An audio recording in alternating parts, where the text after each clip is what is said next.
Fé inabalável é aquela que pode encarar a razão frente a frente em todas as épocas da humanidade. Essa é uma frase de Allan Kardec, e é com ela que nós iniciamos hoje o Espírito de Mulher, sempre com muita alegria, dando as boas-vindas a você, você que já sintoniza a TV Mundo Maior, a Rede Boa Nova de Rádio, é sempre uma alegria estar na sua companhia, ou melhor ainda, é sempre uma alegria ter a sua companhia. E é também uma alegria ter a companhia aqui dessa minha superpoderosa, que é a Guiomar Santana. E hoje nós temos um convidado, também um convidado especial. A gente não vai pôr a faixa de superpoderosa nele, mas a gente vai pôr a faixa de superpoderoso nele, que é o Adilson Ferreira, né? Tudo bem, Guiomar, Adilson? Tudo ótimo. Ótima tarde a você. Estamos aqui hoje, dia 18 de abril de 2019. Estamos preparando este programa especialmente para você que está aí ligadinho, já trazer para o Salve da Tarde o nosso convidado poderoso. É isso aí, Adilson Ferreira, lindo. Menos. Uma alegria muito grande estar aqui com vocês, Isilda, Guiomar, e estar com vocês, que é muito importante. Pois é, hoje nós estamos no dia 18 de abril, então, como é o dia do lançamento do Livro dos Espíritos, nós estamos também participando desse especial especial em favor, né? Especial vibrando pelo movimento espírita.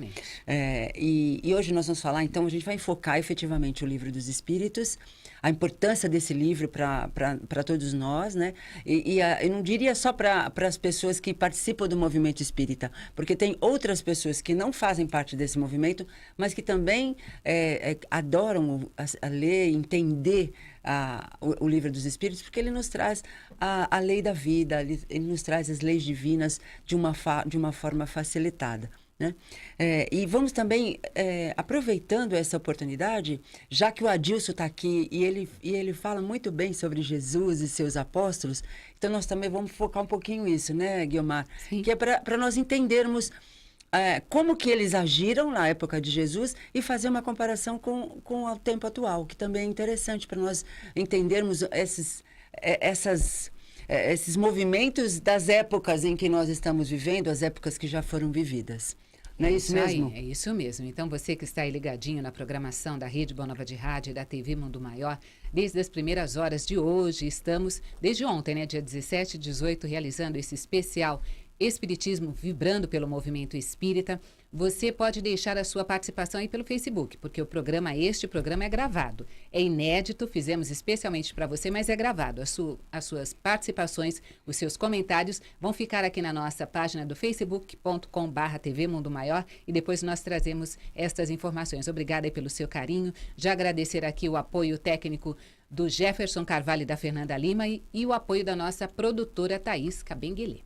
Pois é, e se você quiser deixar também o seu comentário acerca do que você entende, né, pelo Espiritismo, qual a importância do Espiritismo na sua vida, ou até mesmo qual a importância do Livro dos Espíritos para você, como que você conheceu a doutrina espírita, como que você teve acesso ao Livro dos Espíritos, também é interessante para nós termos uma ideia de como esse movimento está acontecendo, se ele está se expandindo efetivamente, se nós estamos praticando, entendendo, assimilando os ensinamentos da doutrina dos Espíritos.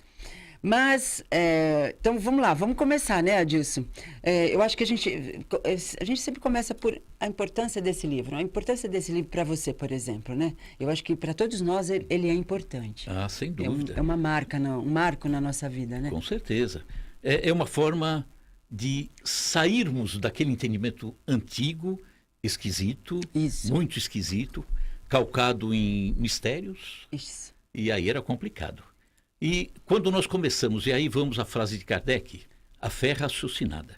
Sim. Quando começamos a raciocinar sobre as coisas, e normalmente muitos não se dão essa oportunidade de raciocinar sobre as coisas da alma, e precisamos fazer isso. Sim, sim. Então, quando começamos a raciocinar, nós queremos respostas, não admitimos mais mistérios.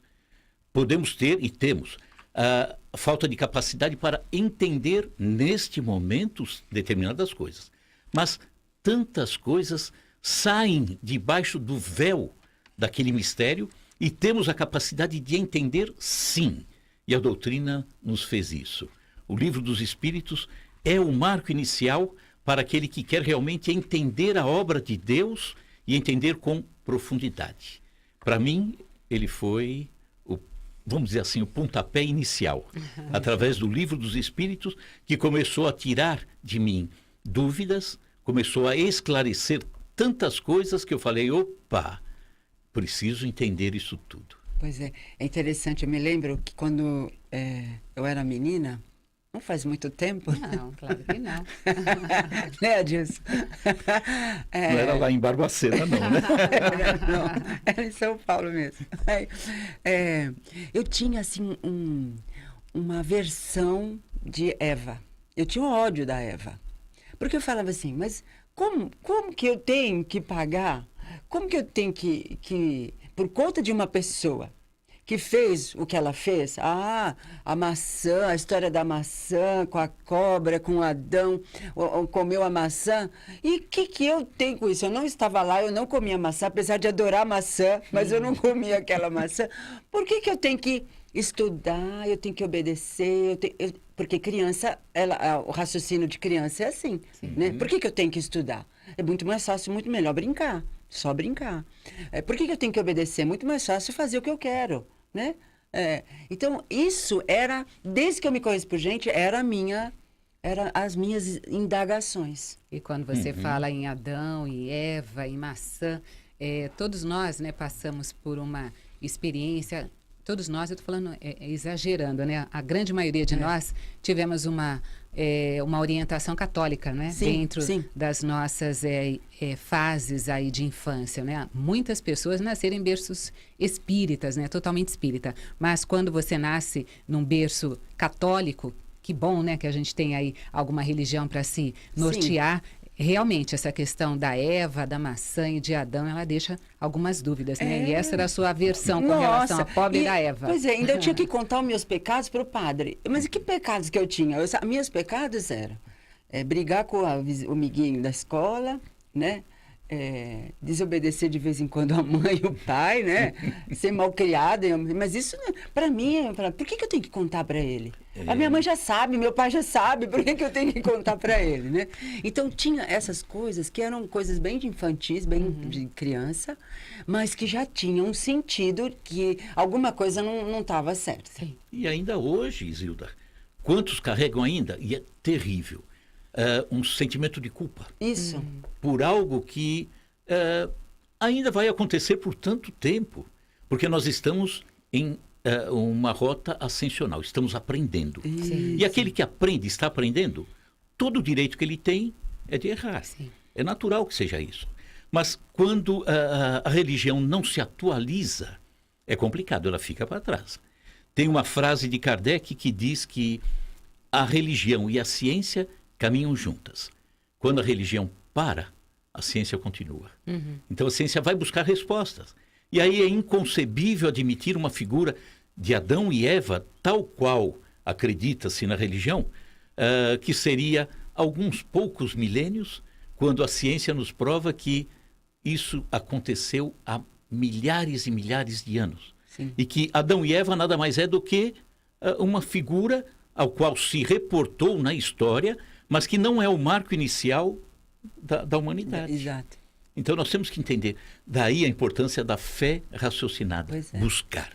E assim, uma coisa que é interessante, que nós ainda, mesmo os espíritas, né, mesmo tendo essas noções já de que a gente precisa buscar a verdade a todo tempo, todo instante, nós temos parcelas da verdade, né, ainda existem muitos espíritas que aceitam as informações sem nenhum questionamento. É complicado, porque sabe que a fé tem que ser raciocinada, mas segue muito naquilo que a gente chama de ponto morto. Isso. Né? Vai seguindo na inércia. Então não para raciocinar, não. Pois é, eu acho que quando a gente fala, né, pelo menos nas aulas, nas palestras, né, eu estou dizendo, eu estou dando a minha interpretação da história, ou da lição, ou do tema.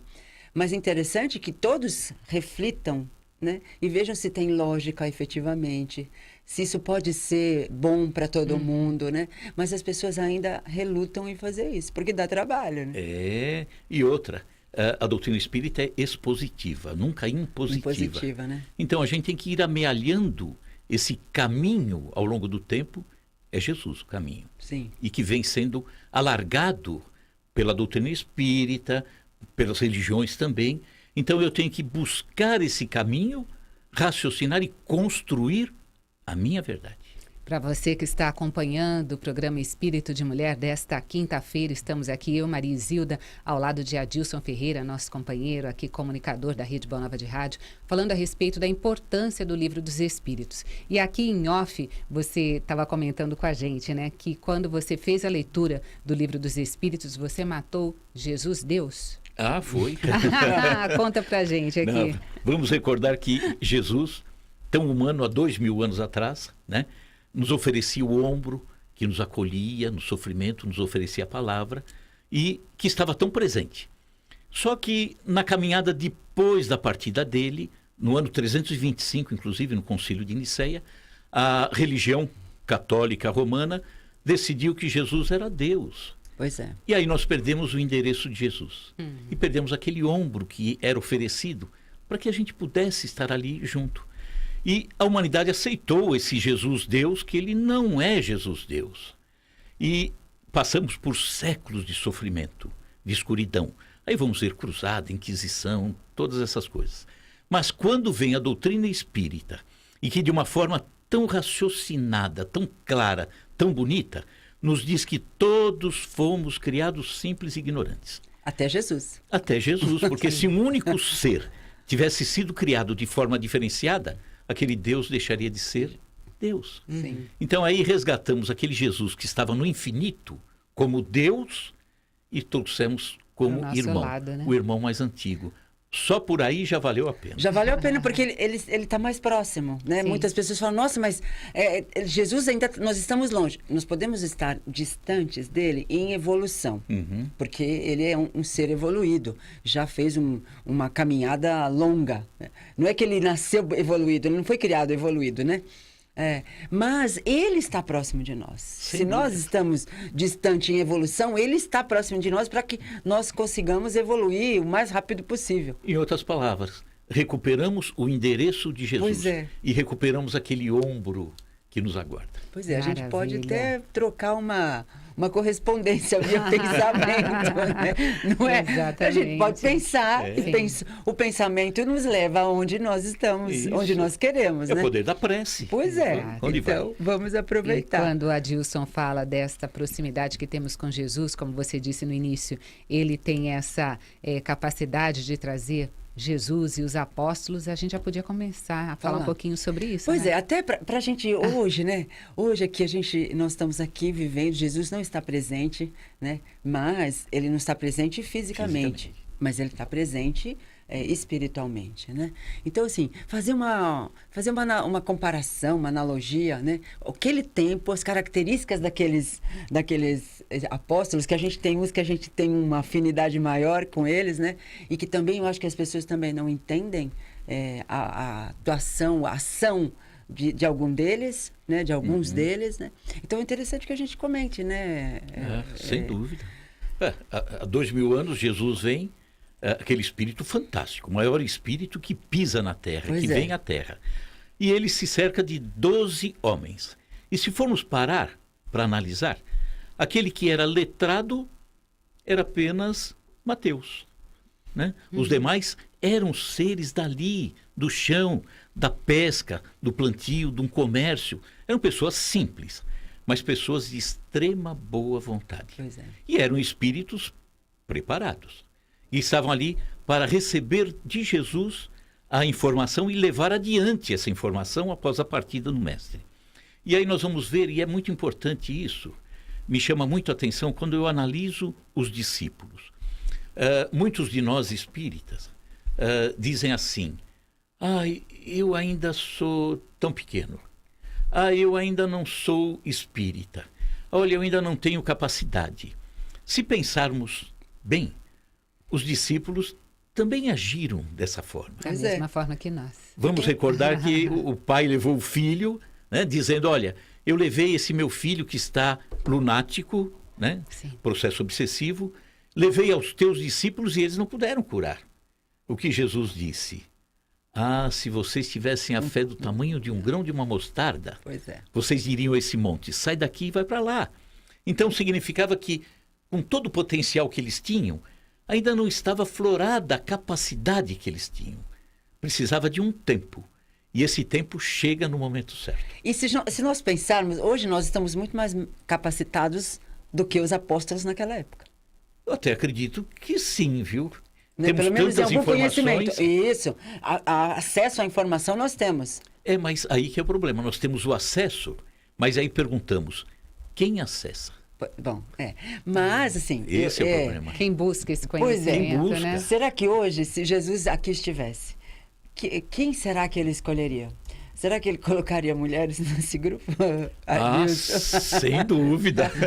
Porque naquela época as mulheres, coitadas, não podiam nem se mostrar, né? Quanto mais participar de um grupo desse. Mas não podemos esquecer da maior discípula. Pois é, Madalena, né? Madalena.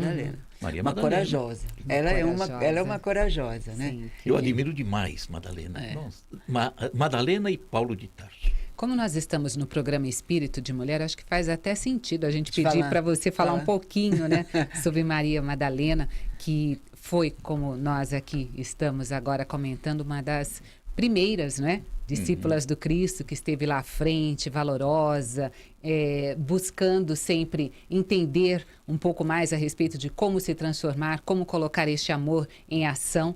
Acho que é interessante falar um pouquinho mais a respeito dela, né? E ela venceu barreiras, hein? Pois é. Para aquela época, eram barreiras terríveis. E ela foi. E ela acompanhou. E nós sabemos que, inclusive, o término da existência dela foi exatamente fazendo tudo aquilo que Jesus pregou, junto aos leprosos. Né? Isso, Mas vemos a grandeza de Madalena, porque Jesus, quando ressurge no domingo, quem é a primeira pessoa a ver Jesus? É ela, né? Maria Madalena. Maravilha. Olha a grandeza. Uma coisa que eu acho que também eu respeito demais é a mulher hemorrágica. A coragem dela. Porque ao tempo dela, ela não podia sair na rua por conta disso, porque era uma impureza a mulher no tempo da menstruação, né? E ela tinha uma hemorragia constante, né? Há anos, né? Então, imagino como essa mulher devia sofrer, né? Além de ter uma anemia danada, né? Então, a coragem dela de se expor, né? Que ela se expôs. Lógico que ela estava meio que... Eu imagino que ela devia estar meio escondida, tentando se esconder o máximo. Né? Estava bem escondida. Não é? Bem, né? Porque as pessoas não aceitavam. E tocar em Jesus... essa é uma fé extraordinária, porque ela sabia que se tocasse na roupa, não precisava tocar nele, né? Se tocasse em algo dele, ela se ia curaria, ser curada, né? e foi o que ocorreu, né? É muito interessante. Essa passagem é maravilhosa, simplesmente maravilhosa. É. Porque ela vinha, há cerca de 12 anos, se tratando da forma que era possível para resolver a questão. Mas não conseguia. Ela vai ao encontro de Jesus, Jesus passaria por um caminho, e onde Jesus passava, imagina, as pessoas queriam tocá-lo, né? E fechavam ali o caminho, e ela vai ao encontro de Jesus. E diz que ela, não tendo como tocar Jesus, porque a multidão era grande, ela se deita no chão, e quando Jesus passa pelo caminho, ela, por entre as pernas das pessoas, ela simplesmente toca a borda da túnica. Foi o momento que Jesus se dirige, né? Olha, alguém me tocou. Mas quem te tocou, mestre? Todo mundo está te tocando. Não é? Alguém me tocou. Me tocou de uma maneira especial. Isso que marcou, né? Mas quem? Aí ela se apresenta. Fui eu, mestre. Eu toquei. Porque de mim saíram virtudes, fluidos curadores. E aí, naquele momento, Jesus diz, olha, você está curada. A tua fé te curou. E a gente pode tirar desse episódio uma informação tão relevante que as pessoas muitas vezes não se atentam a isso. Jesus não sabia da cura. Percebeu quando saíram os fluidos. E às vezes nós vamos a Jesus pedindo que Ele nos cure. E ali ficou bem patente que quem se curou foi ela. Foi ela. Nós é que temos que buscar Jesus, né? Se não formos buscar, Não Nós venha. vamos encontrar verdade. a cura. Maravilha. É muito legal isso, Muito né? bom. Muito bom. Você que está aí ligadinho na programação da Rede Boa Nova de Rádio, acompanhando o programa Espírito de Mulher, já agradecer aí o seu carinho, a sua atenção. Hoje não temos interação com o ouvinte. Falamos no início para você que estamos participando do especial Vibrando pelo Movimento Espírita, neste dia 18 de abril, que é o dia de lançamento do Livro dos Espíritos, mas o programa é gravado. Fizemos aqui especialmente para você que está nos acompanhando. Se você quiser, pode deixar aí a sua mensagem no nosso Facebook e nós trazemos depois, para que você possa também, de repente, participar aqui, trazer a sua informação, o seu olhar sobre essas questões que estamos aqui trazendo com o nosso convidado, Adilson Ferreira. Pois é, voltando aqui para os discípulos ou apóstolos, né? Tanto faz, né? Tanto faz. Tem uma diferença? Tem. Tem? O discípulo é aquele que segue alguém. E o apóstolo é aquele que já ensina alguém. Tem os seus discípulos. Por isso que Paulo é apóstolo. Apóstolo. E somos todos discípulos. Eu diria que nós somos discípulos e apóstolos ao mesmo tempo. Seguimos Jesus Sim. e orientamos alguém sobre Jesus. Sim, certamente. Ao mesmo tempo que é mais ou menos assim, vai. Um aluno, você também se torna professor. Tem um ditado que diz que ninguém é tão pobre que não tenha nada para dar. E nem tão rico que não precise pedir algo. Exato. Então nós somos assim. Estamos pedindo um aprendizado, somos discípulos, mas já doamos esse aprendizado a alguém. Somos apóstolos. Pois é. Eu diria assim, não existe sábio que não tenha o que aprender e nem ignorante que não tenha o que ensinar. Exatamente isso. Não Maravilha. É uma Maravilha. coisa mais ou menos assim, né? Mas aí, vamos falar um pouquinho mais então desses discípulos. Assim, o que eu acho interessante neles, né? É que eles foram chamados, não questionaram e seguiram. Ou seja, já estava dentro deles algo diferenciado para eles receberem esse convite e aceitarem de pronto. Sem dúvida. Imagina Jesus chegar aonde nós, e se a gente tivesse se preparado para ser, se Jesus chega e diz, olha, venha ser pescador de homens. Nossa. Né? Como aconteceu com Pedro. Aquilo acho que é uma identificação imediata. Imediata, né? Meu Deus, Jesus me convidando, não tenho nem que questionar, eu vou seguir. Então já fazia parte, eu entendo assim, da programação reencarnatória de todos eles. Sim. E já vieram com essa condição. Agora, eu acho que a gente pode fazer a comparação, trazendo para os dias de hoje, com os médiuns, né, Adilson? Os médiuns também são espíritos que também se comprometeram com uma tarefa, assim, não é uma tarefa especial, mas é uma tarefa diferenciada. Ou por uma missão, ou por um resgate, né? Por uma necessidade, porque a mediunidade também não deve ser objeto de destaque, né? Destaque, não é para ser, né? É um trabalho que tem que ser executado por qualquer um de nós. Então, é a mediunidade, é a doutrinação, é o falar, a palestra. Não importa, não tem diferença. É no centro espírita colocar a água no copinho, se coloca com amor. Sim.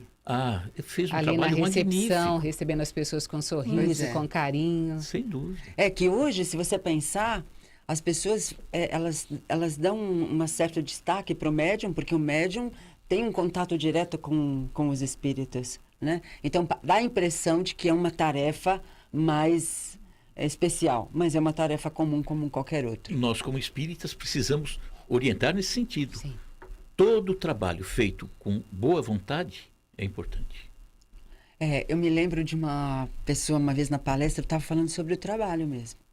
E falei, qualquer ação útil é um trabalho, né?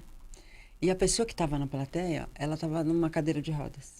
E ela não conseguia ir onde ela queria, ela estava fazendo um tratamento, hoje ela está bem, né? Mas ela não conseguia levar nada para ninguém. Mas o que ela fazia? Eu não consigo fazer nada. Então ela falou, você me consolou. Por quê? Eu fico na minha casa, passando mensagens positivas pela internet. É um trabalho. É um trabalho. Com certeza. Né? Então, eu acho que isso que a gente precisa conscientizar, nos conscientizar, e conscientizar as pessoas para que todo trabalho é importante, né? Sem dúvida. E uma coisa que precisamos prestar atenção, né? o trabalho sempre voltado para o bem. Sim. E praticar o bem.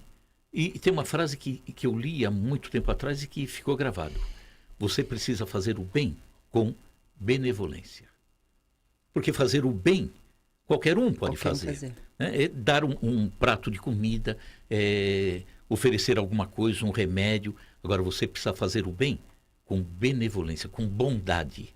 Porque se você não faz o bem com bondade, você até atinge o outro, porque ele necessitava daquilo. Sim. Mas você mesmo não usufruiu daquele bem que você fez. Umas coisas importantes para a gente certeza. Pensar, né? Quando a gente fala a respeito do Livro dos Espíritos, que hoje estamos aqui comemorando o lançamento, a primeira questão, não é, que está ali no livro primeiro, que fala sobre as causas primárias. Começamos falando sobre Jesus, falando sobre os discípulos. Quando a gente traz aqui essa questão de Deus, o que é Deus? Quando você falou, né, que o Livro dos Espíritos matou esse Jesus Deus, é importante nós também fazermos a leitura sempre do Livro dos Espíritos para tirar as nossas dúvidas e poder, desta forma, como a própria mensagem de Allan Kardec nos diz, né, conhecereis aí a verdade, Kardec que disse isso, e a verdade te libertará? Jesus, olha, então já estou confundindo Jesus com Kardec, mas essa verdade que a gente precisa buscar sempre, e o Livro dos Espíritos nos orienta e nos permite isso, não é, Adilson? E uma coisa ser bem analisada por nós. Uhum. A verdade não é um prato pronto, Sim. Não é um produto de prateleira. A verdade é uma construção individual. Quando Jesus foi interrogado por Pilatos, ele até respondia o que Pilatos perguntava. Mas quando Pilatos pergunta o que é verdade, Jesus se cala. Por quê? Como explicar a verdade? Uhum. É como explicar o amarelo para alguém que tem uma deficiência visual de nascença. Ele não vai alcançar. Então, a verdade tem que ser algo construído por nós. Só que qual é o material? A matéria-prima para construir a verdade é aquilo que nós vamos amealhando ao longo do caminho. Por isso que Jesus disse que era o caminho. Ou seja, vamos juntando as peças ao longo do caminho, para que a gente possa construir a verdade. Pois é, que a gente vê isso no Evangelho no Lar, né? Você lê o livro, estuda o livro até o final. Quando você volta, você vê outra coisa. Sim. É exatamente isso. Não é? Você fala, não, isso não é possível. Isso aqui eu não leu, só que você não tinha entendido ou tinha entendido de outro jeito. Porque o caminho, Isilda, ele vai se alargando sempre. Sim. Sim. E como ele vai se alargando e a gente está percorrendo esse caminho, nós vamos juntando cada vez mais material e vamos aumentando essa verdade. Portanto, aquilo que eu li ontem, hoje, ao ler, eu consigo formar uma verdade nova. Por quê? Porque tem um caminho novo que foi agregado a isso tudo. Pois é, eu me pergunto, aí eu vou fazer para vocês. Se Jesus voltasse aqui agora, uma vez um aluno falou, não, Jesus vai voltar. Eu falei, bom, se ele voltar, ótimo, porque tomara que eu esteja aqui para desfrutar dessa companhia, né? Mas para mim, ele não precisaria voltar, mas ele não precisa voltar porque ele já ensinou, né? Só se for para fazer como fizeram com o Chico, né? Dar o evangelho na nossa cabeça, né? Não é? Dá-lhe evangelho. Né? Dá-lhe evangelho. Mas se ele voltasse, né? E nós perguntássemos para ele assim, qual das leis morais que nós estamos precisando urgentemente no nosso mundo? Qual vocês acham que seria? Vocês têm alguma? Eu, por exemplo, acho que seria a lei de justiça, de amor e caridade. Eu entendo assim. Não é? Sim. Porque ela acaba englobando todas as tudo, outras. Né? Não é? Ela acaba englobando a lei natural, a lei de adoração, a de reprodução, conservação. De igualdade. Sociedade, progresso. Porque quando nós olhamos para o outro com esse olhar, né, de justiça, de amor e de caridade, a gente consegue, sim, elaborar em nós ferramentas para lidar com o nosso semelhante de uma forma amorosa, né? Eu entendo dessa forma. Só que eu entendo que a pergunta, se Jesus voltar, eu diria que é impossível porque ele nunca foi. É verdade. Não dá para voltar quem não foi. Muito bom. Tá vendo? Eu já não tinha alcançado esse pensamento. Então ele continua presente. Só que as religiões, né, não é crítica, é uma constatação. Sim. Né? mas Jesus vai voltar. E eu pergunto, voltar para quê? Para ser crucificado de novo? De novo. Não, seria crucificado de novo. Então, ele não foi, ele permanece. Quando ele diz, irei ao Pai e pedirei que ele mande um consolador. Para mim é Jesus. Sim, né? também Meu acho. entendimento é Jesus. Também entendo então, assim. ele está presente aqui conosco sempre. Agora, dentre as leis morais, para mim também, sem sombra de dúvida, é justiça, amor e caridade. Eu acho que se tivesse só essa lei, nós estaríamos salvos, né? É bem como o Gandhi falou, né? Se todos os livros fossem destruídos e ficasse só as bem-aventuranças, estaríamos salvos. A receita estava dada. Estava dada, né? Um bolo extraordinário, né? Então, hoje, vocês acham que hoje tem? Então, aí a gente já comentou, mas hoje existem ainda apóstolos nos dias atuais? No meu ponto de vista, sempre existirão. Sempre existiram e sempre Apóstolos existirão. E discípulos, né? Por quê? Quando nós vamos absorvendo um entendimento e vamos repassando esse entendimento, nós somos apóstolos. Então nós vemos apóstolos nas igrejas católicas, evangélicas, em todas elas. Vemos apóstolos na doutrina espírita. Porque aquilo que vamos aprendendo, não aprendemos de fato se entesourarmos, se guardarmos dentro de nós esse ensinamento. Ele só é válido quando eu aprendo e repasso. Ou seja, eu sou um discípulo aprendendo de alguém alguma coisa. E sou apóstolo passando para alguém aquilo que aprendi.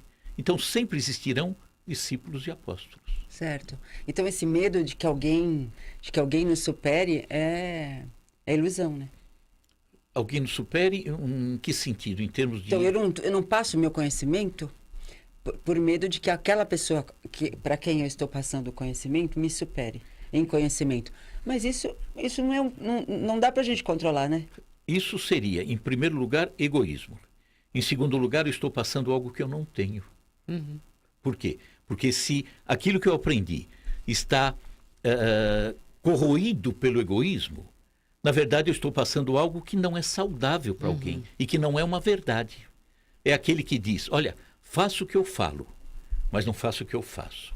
Aí não vale, né? Sim. Eu tenho que fazer, eu tenho que dar credibilidade àquilo que falo. Sim. Se eu falo de Jesus e pratico coisa diferente, eu não estou passando Jesus. Uma coisa que é interessante aqui também para mim, não sei, né? Os discípulos, né? Os discípulos, eles tiveram características diferentes, né? Uns eram mais brutos, outros eram mais brandos. Uns eram bem, por exemplo, Judas, que é o nosso discípulo, né, Dilson? Com certeza. Ele era como não é guerreiro que a gente fala, ele era contestador, ele era envolvido né? com as causas sociais. Isso. Judas era. E era uma virtude. Sim. Que as pessoas não levam em conta, não. Então, será que hoje, com esse conhecimento pequeno que a gente tem, se a gente falar em termos de... temos pouco conhecimento ainda de tudo aquilo que Jesus fez, de tudo que Jesus exemplificou, nos ensinou, para alcançarmos isso, nós ainda estamos num estágio inicial, vamos dizer assim, né? A gente poderia usar das mesmas características desses discípulos para dar continuidade nessa nossa tarefa de levar a doutrina ou levar os ensinamentos de Jesus à frente? Em termos de qualidade que eles tinham. Isso. E os defeitos que eles tinham isso. também. A gente, será que assim como nós, será luz e sombras. Mas, porque a gente fala assim, tudo tem que se renovar. Mas, por exemplo, Pedro, ele era assim, impulsivo. Mas ele também queria fazer as coisas, né? O Judas, ele queria uma revolução para resolver a situação. Hoje, por exemplo, se a gente pensar como que nós vamos resolver a situação do nosso país, vamos pensar assim, em termos, não de, vou resolver como um passe de mágica, mas assim, qual é a minha ação ideal para que eu consiga colaborar para um mundo melhor? A única forma eu entendo, de melhorarmos o mundo será cristianizando o mundo. Porque o mundo, hoje muito mais voltado às coisas da matéria. É como se a gente colocasse o progresso da humanidade num prato de uma balança. Ele pende muito, ele é muito forte e é muito positivo o progresso. É uma lei que está aí e vai ser sempre o progresso, a busca do homem pelo progresso.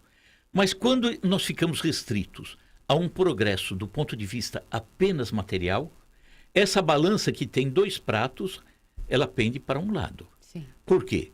Porque tem que colocar alguma outra coisa positiva no outro prato.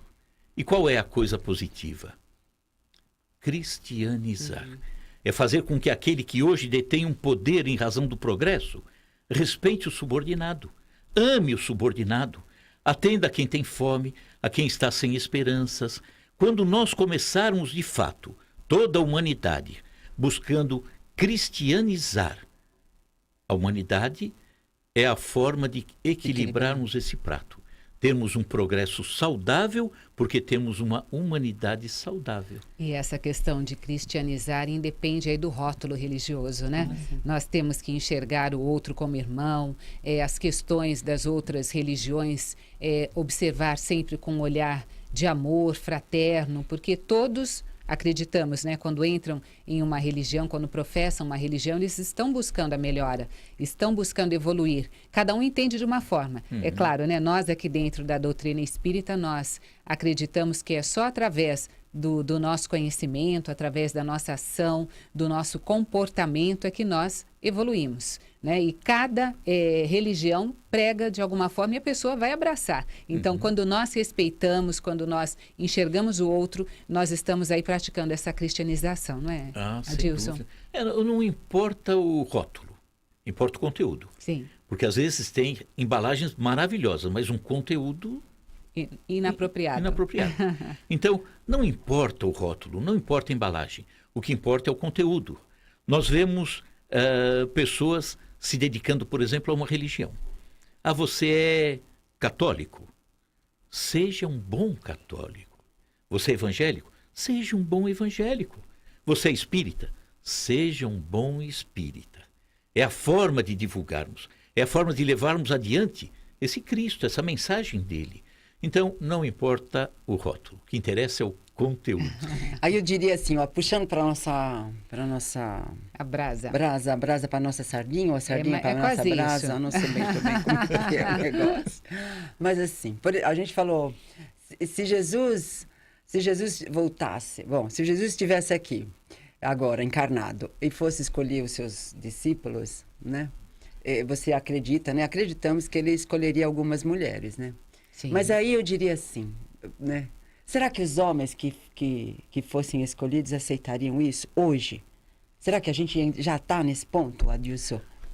Eu acho que eu não colocaria diferenciando homem e mulher.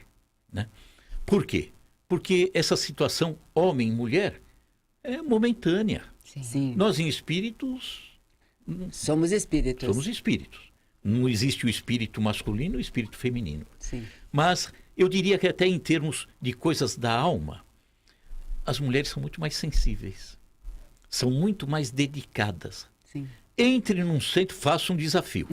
Analise aí no seu centro espírita. Quando você for a uma reunião, faça uma conta assim, não precisa chamar muito atenção. Muito, não dá uma... Observe, por alto. Observe. Veja o número de mulheres e o número de homens.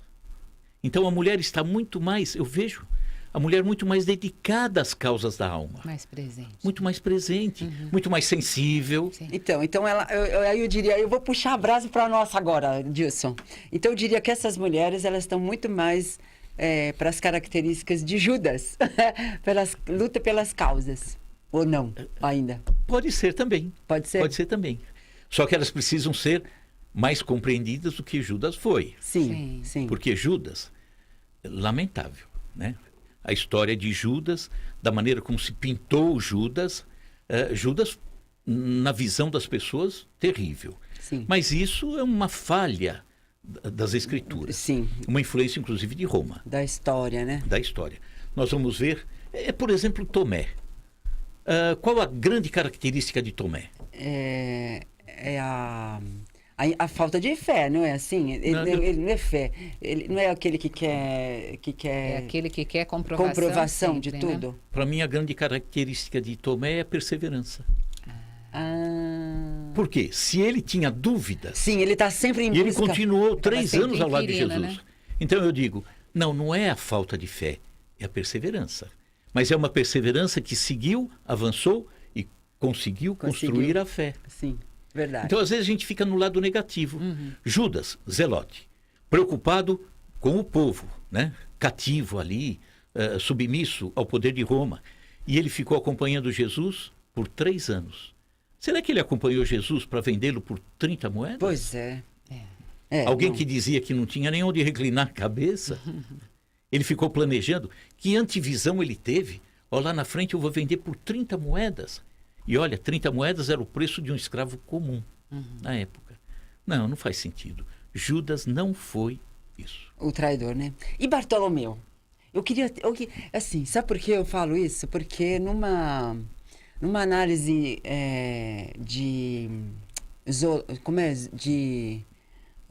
horóscopo, não, de astrologia. Numa análise astrológica, né? Astrológica que a gente fala, né? Sim. Bartolomeu, eles falam que ele está associado ao signo de peixes porque é sonhador, porque ele gosta das coisas da espiritualidade. É isso mesmo? Você estudou um pouco mais Bartolomeu ou não? Não, o que eu tenho de Bartolomeu era o discípulo triste de Jesus, né?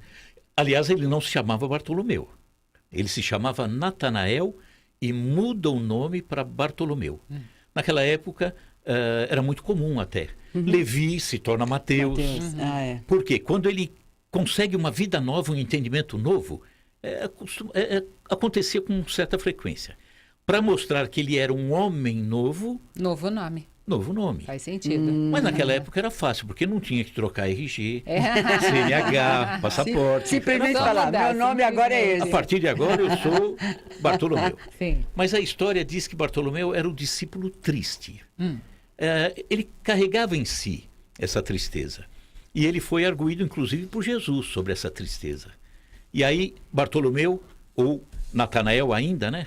Pergunta, ou diz para Jesus, ao ser perguntado, que ele carregava como motivo da sua tristeza a sua mãe que havia falecido, os atravessadores que compravam os peixes a preço vil, jogando lá embaixo, o pai que não o compreendia como seguidor de Jesus, os irmãos também. E aí Jesus conversa com Bartolomeu, o discípulo triste, e começa a mostrar a verdade.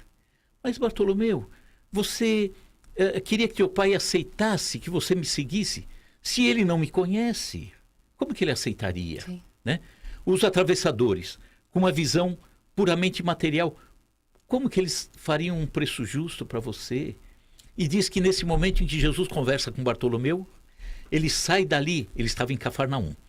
Cafarnaum tem uma descida num morro muito suave que vai às margens do Mar da Galileia. E diz que Bartolomeu, quando encerra a conversa com Jesus, ele começa a descer aquela encosta, procurando os motivos da sua tristeza. Mas já não os encontrava mais. Olha que maravilha. Olha só. Aí ele chega em casa, o pai dá-lhe uma coça. Ele não retrucou. Meu pai não conhece Jesus, eu conheço. Meus irmãos também não conhecem, vieram para cima de mim. E não conhece, eu conheço. Ele vai à pesca no dia seguinte, vem os atravessadores, e ele trava com os atravessadores uma conversa amistosa, amiga. E a vida mudou para Bartolomeu a partir daquele momento. Quando, no fim de semana seguinte, Bartolomeu retorna a Cafarnaum, Jesus estava começando a fazer a pregação.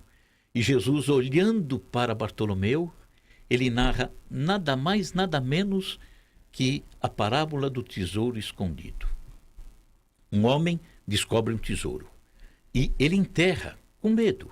Mas quando ele percebe o valor daquele tesouro, ele vende tudo que tem. Ele vendeu então a revolta, desfez a revolta, da insegurança, da tristeza.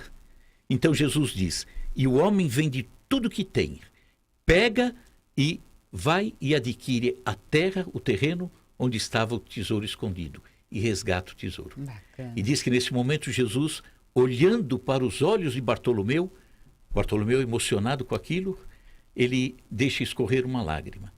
E é narrado que seria a primeira vez que Bartolomeu chorou de alegria.